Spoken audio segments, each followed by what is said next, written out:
Hi friends, welcome to my channel. Karthika మాసం శివకేశవులకు ఎంతో ఇష్టమైన మాసమిది. ఈ సమయంలో పొరపాటున కూడా చేయకూడని పనులు కొన్ని ఉన్నాయి. ఖచ్చితంగా ప్రతి ఒక్కరూ తెలుసుకోవాల్సిందే. అవి ఏంటో ఈ వీడియోలో వివరంగా తెలుసుకుందాం. వీడియోలోకి వెళ్లే ముందు మా చిన్న రిక్వెస్ట్ ఏంటంటే, ఇంతకు ముందు మా ఛానల్ మీరు సబ్స్క్రైబ్ చేసుకోకపోతే సబ్స్క్రైబ్ చేసుకోండి. అలాగే గంట సింబల్ మీద ఆల్ అప్డేట్ క్లిక్ చేయండి. అప్పుడే మీకు మా వీడియో నోటిఫికేషన్లో వస్తాయి. అలాగే ఓం శ్రీమాత్రే నమః అని కామెంట్ చేయండి. ఆ అమ్మవారు మిమ్మల్ని కంటికి రెప్పలా కాపాడుతుంది. ఈ ఏడాది నవంబర్ 2 నుంచి కార్తీకమాసం ప్రారంభం కాబోతుంది. కార్తీకమాసం చాలా పవిత్రమైనది. ఈ మాసం శివుడికి చాలా ప్రీతిపాత్రమైనది. భక్తిశ్రద్ధలతో శివుడిని పూజిస్తారు. ఏడాది మొత్తం పూజలు చేస్తే ఎంత ప్రతిఫలం లభిస్తుందో, కేవలం ఈ ఒక్క నెలలో పూజలు చేస్తే అంత ప్రతిఫలం వస్తుందని భక్తులు నమ్ముతారు. శివభక్తులు ఎంతో భక్తిశ్రద్ధలతో ఈ మాసంలో పరమేశ్వరుడిని ఆరాధిస్తారు. నిత్యం దీపారాధన చేస్తూ శివుడిని ప్రార్థిస్తారు.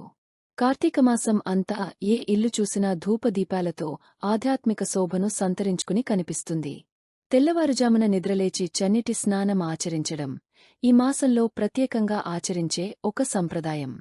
ప్రతిరోజు సాయంత్రం శివాలయానికి వెళ్లి దీపాలు వెలిగించడం వంటి ఆచారాలను పాటించడం వల్ల జన్మజన్మల పాపాల నుంచి ప్రక్షాళన కలుగుతుందని భక్తుల విశ్వాసం. కార్తీకమాసం ఎలాంటి పనులు చేయాలి, ఎలాంటివి చేయకూడదో తెలుసుకుందాం. కార్తీకమాసంలో చేయకూడని పనులు. కార్తీకమాసంలో దీపదానం శుభప్రదంగా పరిగణించబడుతుంది. అయితే మీరు దీపాలను దానం చేసేటప్పుడు ఒక దీపాన్ని మాత్రం దానం ఇవ్వకూడదు. మీరు ఎవరికైనా దీపాలను దానంగా ఇవ్వాలనుకుంటే కనీసం 2 దీపాలలో కుంకుమ, పసుపు, నెయ్యి వేసి దానంగా ఇవ్వాలి. కార్తీక మాసంలోని వ్రతాలను ఆచరించేవారు 3 పూటల భోజనం చేయకూడదు.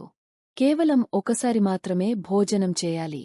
మిగిలిన సమయంలో పాలు లేదా పండ్లను మాత్రమే తీసుకోవాలి. ఇంట్లో నిద్రించే సమయంలో బెడ్పై పడుకోకూడదు. కేవలం నేలపైనే పడుకోవాలి. సూర్యోదయం తర్వాత స్నానం చేయకూడదు. సూర్యోదయానికి ముందే స్నానాన్ని ముగించాలి. శివుడికి ఎంతో ఇష్టమైన మాసం ఇది. అందువల్ల ఈ మాసంలో పొరపాటున కూడా ఉల్లిపాయ, వెల్లుల్లి, ముల్లంగి, గుమ్మడికాయ, నువ్వులు, పెసరపప్పు, శనగపప్పు, జీలకర్ర, కాకరకాయ, వంకాయ వంటి ఆహారాలకు దూరంగా ఉండాలని పండితులు సూచిస్తున్నారు.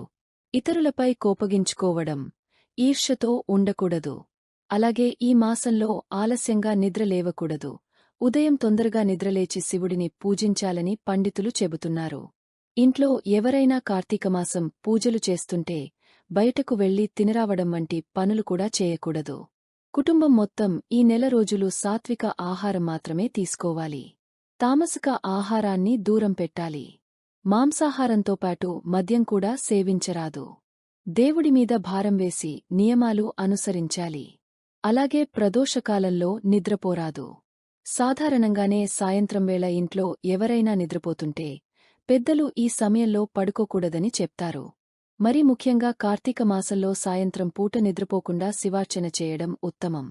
భార్యాభర్తలు దూరంగా ఉండాలి. అలాగే నేలమీద నిద్రించడం అలవాటు చేసుకోవాలి. ఎక్కువ సమయం శివుడిని ఆరాధిస్తూ ఉండాలి. అలాగే ఆదివారం రోజు కొబ్బరికాయ, ఉసిరి తినకూడదు. సాధారణంగా కార్తీకమాసంలో ఉసిరి దీపం వెలిగించడం చాలా మంచిది. కాని ఆదివారం ఒక్కరోజు మాత్రం ఉసిరి కొబ్బరికాయ తినకూడదని పండితులు సూచిస్తున్నారు. మౌనంగా భోజనం తీసుకోవాలి. కార్తీకంలో శరీరానికి లేదా తలకు అసలు నూనె రాయకూడదు. ఎట్టి పరిస్థితుల్లో ఈ మాసంలో తులసి మొక్కలను తెంచరాదు. కార్తీక మాసంలో తప్పక చేయాల్సిన పనులు. తెలుగు మాసాలలో ఒక్కోదానికి ఒక్కో ప్రత్యేకత ఉంటుంది. శ్రావణమాసం, మాఘమాసం, భాద్రపదమాసం, కార్తీకమాసం ఇలా ప్రతి మాసంలో వచ్చే పండుగలు, పూజలు, వ్రతాలు వేటి ప్రాధాన్యత వాటిదే. ఇక కార్తీకమాసం గురించి ప్రత్యేకంగా చెప్పాల్సిన అవసరం లేదు. త్రిమూర్తులే ఈ మాసమంత గొప్పది, ఇంకోటి లేదని చెప్పినట్టు పురాణ కథలున్నాయి. అయితే కార్తీక మాసంలో తప్పకుండా కొన్ని పనులు చేస్తే కష్టాలన్నీ తీరిపోతాయి. కోరిన కోరికలు తీరతాయి. పుణ్యంతో పాటు ఐశ్వర్యం, సుఖసంతోషాలు ప్రాప్తిస్తాయి. సూర్యోదయానికి ముందుగానే నిద్రలేచి కుదిరితే నదీ స్నానం ఆచరించాలి. ఈ మాసంలో తులసి పూజ ఎంతో పవిత్రమైనదిగా భావిస్తారు. తులసి కోట దగ్గర తప్పనిసరిగా ఉదయం, సాయంత్రం దీపం వెలిగించాలి. ఈ మాసంలో ప్రతిరోజూ తులసి పూజ చేయడం, దీపం వెలిగించడం వల్ల విష్ణుమూర్తి అనుగ్రహం లభిస్తుంది. తులసి ఉన్న ఇంట్లోకి యమదూతలు ప్రవేశించరని పురాణాలలో చెప్పబడింది. ఈ మాసంలో చేసే దీపారాధనకు విశేషమైన ప్రాముఖ్యత ఉంటుంది. కార్తీకమాసంలో చేయాల్సిన మొట్టమొదటి పనుల్లో ఉండేది దీపదానం. ఈ మాసంలో దీపదానం చేయడం వల్ల నరకలోక ప్రాప్తి నుంచి విముక్తి కలుగుతుంది.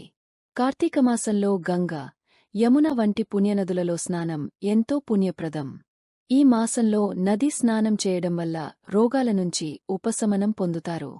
ఇంటిల్లిపాదికి శుభం కలుగుతుంది. సూర్యోదయానికి ముందు నదీ ప్రవాహం నక్షత్రాల నీడలో ఉంటుంది. ఇలాంటి సమయంలో నదీ స్నానం చేయడం మంచిది. ఒకవేళ గంగాస్నానానికి వెళ్లలేకపోతే ఇంట్లో స్నానం చేసే నీటిలో కొంచెం గంగాజలం కలిపి ఇంట్లోనే నదీస్నాన శ్లోకం చెబుతూ స్నానం చేయవచ్చు. కార్తీక మాసంలో అష్టలక్ష్మిని పూజించడం గొప్ప విశిష్టత.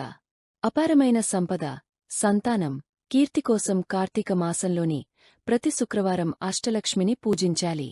అష్టలక్ష్మిని ఆరాధించడం ద్వారా అమ్మవారు ప్రసన్నురాలై ఐశ్వర్యం, ఆరోగ్యం, సంతోషం అన్నీ ప్రసాదిస్తుంది. ప్రధాన ద్వారం వద్ద మామిడి లేదా అశోక ఆకుల తోరణాన్ని కట్టాలి. ఇది చాలా శుభాన్ని చేకూరుస్తుంది. ఇలా చేయడం వల్ల లక్ష్మీదేవి ప్రసన్నురాలై ఇంట్లో ధన ధాన్యాలకు లోటు ఉండకుండా చేస్తుంది. కార్తీకమాసంలో గంగ లేదా ఇతర పవిత్ర నదులలో సాయంత్రం దీపాలను వదలడం చాలా పవిత్రం. కాబట్టి ఈ మాసంలో పవిత్ర నది చెరువు, దేవాలయం లేదా బహిరంగ ప్రదేశాలలో దీపాలు వదలాలి. ఇలా చేయడం వల్ల పుణ్యఫలితాలు లభిస్తాయి. సంతోషం, సౌభాగ్యం పెరగాలంటే కార్తీకమాసంలో అన్నం, పాలు, పండ్లు, నువ్వులు, జామకాయలు దానం చేయడం ఎంతో శ్రేయస్కరం. ఈ మాసంలో బ్రాహ్మణులకు, అన్నదమ్ములకు, అక్కాచెల్లెళ్లకు వస్త్రాలు, కానుకలు ఇవ్వడం ద్వారా లక్ష్మీదేవి అనుగ్రహాన్ని పొందవచ్చు. దీనివల్ల తోబుట్టువుల మధ్య బంధం బలపడుతుంది కూడా. కార్తీక మాసమంతా కొద్దిగా పచ్చి పాలను నీటిలో కలిపి రావిచెట్టు యొక్క మొదట్లో పోయాలి. ఎందుకంటే లక్ష్మీదేవి, విష్ణు భగవానుడు రావిచెట్టుపై నివసిస్తారట. ఈ మాసంలో ప్రతిరోజూ సాయంత్రం ఇంట్లోని దేవుడి ముందు కర్పూరం వెలిగించి దేవునికి హారతి ఇవ్వాలి. ఇలా చేయడం వల్ల ఇంట్లోకి పాజిటివ్ ఎనర్జీ ప్రవేశించి ఇంట్లో ఆనందం, శాంతి నెలకొంటుంది. కుటుంబ సభ్యుల మధ్య తగాదాలు, వివాదాలు సమసిపోయి దేవుడి ఆశీస్సులు సకల కుటుంబీకులపైన ఉంటాయి. రోజూ ఉదయం కార్తీక దీపాలను వెలిగిస్తే పాపాలు పోతాయని భక్తుల నమ్మకం. ఈ నెల మొత్తం కుదిరితే ఉదయం, సాయంత్రం దీపారాధన చేయడం వల్ల నిత్యం సంతోషంగా ఉంటారు. సోమవారం శివాలయం వెళ్లి శివుడికి బిల్వపత్రాలు సమర్పించి నమస్కరించాలి. ఇలా చేయడం వల్ల స్వామివారి అనుగ్రహం దక్కుతుందని నమ్మకం. వీలైనన్ని శివాలయాలు దర్శించుకుని శివయ్య కృపకు పాత్రులు కావొచ్చు. కార్తీక మాసమంతా ఒంటిపుట భోజనం చేసేవారుంటారు. సోమవారాలు, కార్తీక పౌర్ణమికి మాత్రం ఉపవాసం చేసేవారుంటారు. ఏకాదశి తిథులలో ఉపవాసం చేసేవారుంటారు. ఏది ఏమైనా ఉపవాసం భక్తుని భగవంతుని దగ్గరగా తీసుకెళ్తుంది. అందుకే ఉపవాసానికి అంతటి విశిష్టత ఉంది. ఉపవాసం అంటే ఏమిటి? ఉపవాసం అంటే ఉప అంటే భగవంతునికి దగ్గరగా, వాసం అంటే వసించడం, అంటే భగవంతునికి దగ్గరగా నివసించడం అని అర్థం.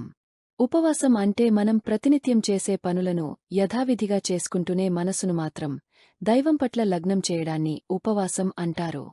ఉపవాసం అంటే కేవలం ఆహారం మానేయడం మాత్రమే కాదు, మనసుని, ఇంద్రియాలను నిగ్రహించడమే సరైన ఉపవాసం. అలాగే ఉసిరికాయను ఆయుర్వేద శాస్త్రంలో ఒక శక్తివంతమైన ఔషధంగా పరిగణిస్తారు.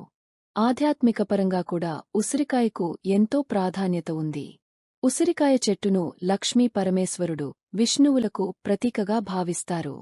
అందుకే ఈ నెలలో ఉసిరి చెట్టు కింద వన భోజనాలను చేస్తారు. ఇలా చేయడం వల్ల భగవంతుని ఆశీస్సులు లభించడమే కాదు, ఆరోగ్యకరంగా ఉంటుందని చాలామంది నమ్ముతారు. చూశారు కదండి, ఈ వీడియో గనక మీకు నచ్చినట్లయితే ప్లీజ్ లైక్ చేసి మీ ఫ్రెండ్స్కి షేర్ చేయండి. అలాగే ఓం నమః శివాయ అని కామెంట్ చేయండి. అలాగే మా కొత్త వీడియో మీకు వెంటనే చేరాలంటే మా ఛానల్ను సబ్స్క్రైబ్ చేసుకుని పక్కనే ఉన్నటువంటి బెల్ ఐకాన్ని ప్రెస్ చేయండి.